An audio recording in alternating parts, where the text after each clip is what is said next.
বাস ভাঙচুর ও অগ্নিসংযোগের প্রতিবাদে সিলেট বিয়ানীবাজার জকিগঞ্জ বারৈগ্রাম রুটে অনির্দিষ্টকালের কর্মবিরতি পালন করছে পরিবহন শ্রমিকরা। এর ফলে গতকাল বিকেল থেকে সিলেট জকিগঞ্জ সড়কে যান চলাচল বন্ধ হয়ে যায়। ভোগান্তিতে পড়ে ওই রুটের যাত্রী ও পর্যটকরা।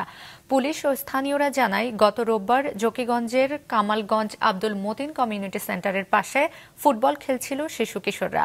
বলটি সিলেট জকিগঞ্জ সড়কে চলে গেলে সেটি আনতে আবির আহমেদ নামের এক কিশোর দৌড় দেয়।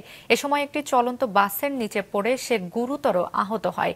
পরে তাকে হাসপাতালে নেওয়া হলে চিকিৎসক মৃত ঘোষণা করেন। ঘটনার পর স্থানীয় বিক্ষুব্ধ জনতা সেই বাসটিতে অগ্নিসংযোগ করেন এবং আরও কয়েকটি বাস ভাঙচুর করে। এরপর কর্মবিরতির ডাক দেয় পরিবহন শ্রমিকরা। মাল নিয়ে পাঠাইতে পারতেছি না, মালটা বাটাবাড়ি মালটা দ্বিগুণ ভাড়াতে নিতে হইতেছে আমাদের জায়গায়।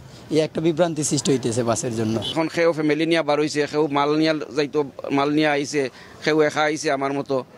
তো এই ভোগান্তিতে গিয়ে আমরা কিভাবে লাঘব পাইতাম? নির্দিষ্ট নোটিশ ছাড়া বা কোনো স্পেসিফিক কারণ ছাড়া এগুলো বন্ধ করাটা আসলে যাত্রীদের সাথে হয়রানি ছাড়া কিছু মনে করি না আমি।